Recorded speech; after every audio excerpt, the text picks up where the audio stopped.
What's going on, everybody? Good morning. Happy Thursday. Hope you guys are doing well. We are getting close to the end of the month here. We are getting close to June, and I want to have my rookie deep dives all done by the time we get to June. So we're going to be doing an undrafted free agent today, and then we're probably going to do one more in the next couple of days, and that'll be that, unless somebody surprisingly makes a run at actually getting a roster spot on this team. So today we're going to do Zy Alexander, who was, I think, our first undrafted free agent signing, and probably the most compelling one. I don't know if he's actually a better prospect than somebody like a Jared Ivey, but I think he has a much better chance of making this team because we didn't draft a cornerback, and I think cornerback is a clear need on this team. Now, that could be mitigated by signing a veteran, which is something that we'll probably talk about in June, but Zy Alexander has a real chance here to make a good impression and ultimately make the team. Maybe not a huge chance, but I think a workable chance. So we're going to talk about Zy Alexander today. First video is going to be Zy Alexander by the numbers, and then we're going to do a little bit of traits, and then we're going to try to do a little bit of tape study later today. Again, I'm not going to go as deep on these guys as I did with the others because they're undrafted free agents.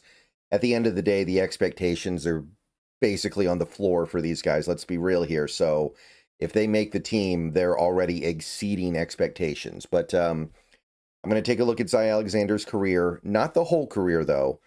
He was in college football for 5 years, but only 2 of them were at LSU. His first 3 years were at, I think, Southeast Louisiana, which is a very small college. It's not a Division I team even. It's not a particularly significant college.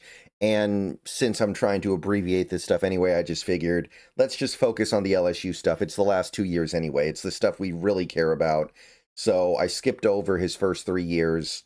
If you want to know a little bit more about that, you can definitely look it up. But I decided to just focus in on the LSU stuff. So before we get into the details of Zy Alexander here, let me just say, please click the thumbs up on this video if you haven't already. Subscribe if you're new. Click the bell for notifications. Become a channel member for $2 a month. Those are the best ways to support the channel. So, our first of, I believe, will end up being 2 deep dives into undrafted rookie free agents. Let's get into Zy Alexander of, most recently, the LSU Tigers.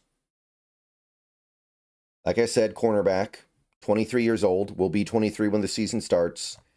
His combine was kind of disappointing, and that's a big reason why he didn't get drafted. 6'1" and 3/8", which is pretty good, but lightweight for sure. So he's definitely a very lean player. 187 pounds, 17th percentile. Arms are below average, but they're not super short.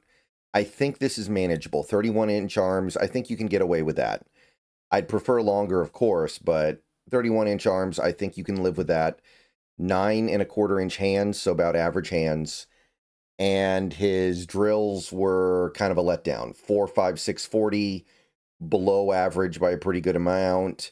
His 10-yard split's decent, though, so he's got that going for him. 1.53 is good.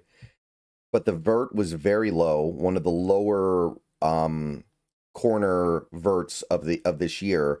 And of the last 26 years, he's 7th percentile. 9'8" broad is 15th percentile, so not good. Not very good. So athletically, he didn't show out very well at the combine. He just didn't. And I think that's why he went undrafted, because this guy was expected to be a day 3 pick for sure. There are obviously other reasons why a guy could slip. When you're in day 3, you're not guaranteed anything, but to me, this guy slipped mostly because he had a bad combine. All right, so diving into the 2 years that he had at LSU, first season played 8 games, 418 snaps, so not a full season, but a good amount. 44 tackles, 10 stops, and only 4 missed tackles. Remember, he's a corner, and he's a lean corner. 4 missed tackles out of 44 tackles is pretty good. 2 interceptions, 7 passes defensed, allowed 29 catches on 48 targets, so 60%, little over 60% completion. A lot of big plays, though. 445 receiving yards allowed, so that is almost 10 yards per target. So that's a little bit dicey.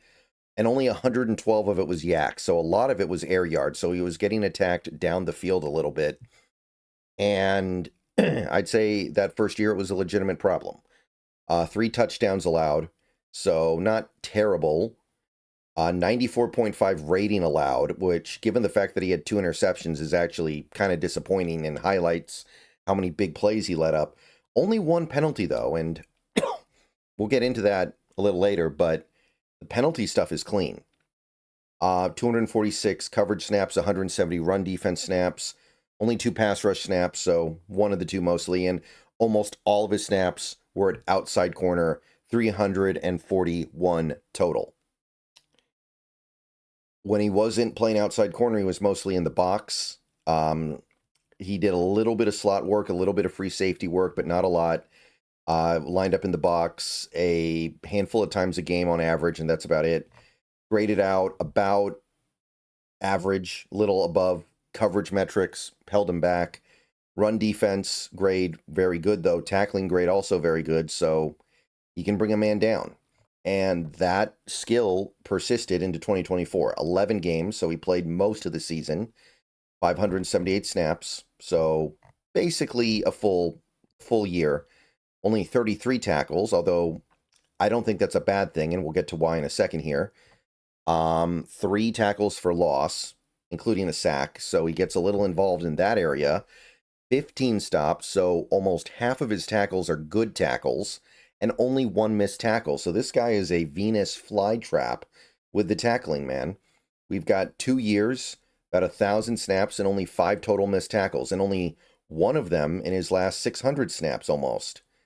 2 interceptions, 4 passes defensed, and his coverage metrics got a lot cleaner. 20 receptions allowed, that's less than 2 a game. 46 targets, so he's allowing well below 50% completion. Only 204 yards, so now he's not even allowing 5 yards per target.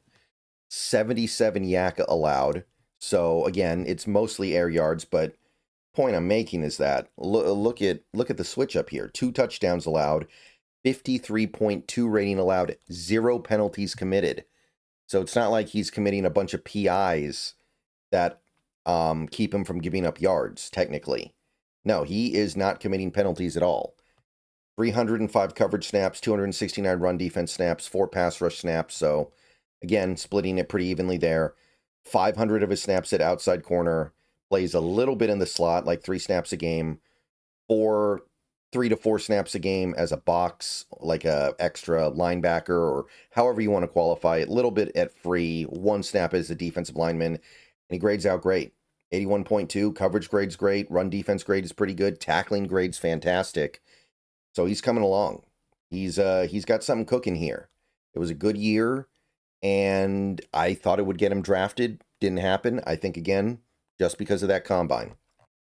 So the totals are not very high. They'd be much higher if you incorporated his, I think it's Southeast Louisiana, but it's still enough to draw information from. About 1,000 snaps, 19 games, 77 tackles, 25 stops, really good rate of stops, especially that last year, and 3 tackles for loss, all coming in that final year. Missed 5 tackles his whole 2-year stint. Again, remember, only 1 of those missed tackles came in his last year. 1 sack, 4 picks, 11 passes defensed, 49 of 94 catches allowed, 649 yards allowed, and remember how that broke down from the first year to the second year. 189 yak yards allowed, 5 touchdowns, 1 penalty across 2 years. Across 1,000 snaps, he commits 1 penalty. And again, pretty even split, decent split between coverage and run D. Or outside corners, most of his work. Next up would be box, but for the most part, I'd look at him as an outside corner. So that's the career by the numbers. Let me know what you guys think. I think this guy has a shot. The combine is worrisome, and there goes my face cam. Wow, okay. So this is becoming a recurring problem.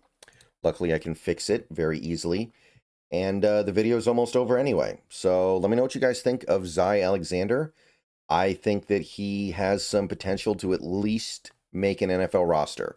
And that's all you can ask for a guy like this. You get a guy in UDFA, he makes the roster, you're doing good. All right, go Hawks. Everyone have a great day. Should be able to do a couple more videos on this guy later today. We will see. Again, I may be abbreviating things a little bit, but I do want to understand what this guy can do at the very least. So keep an eye out later today. Go Hawks.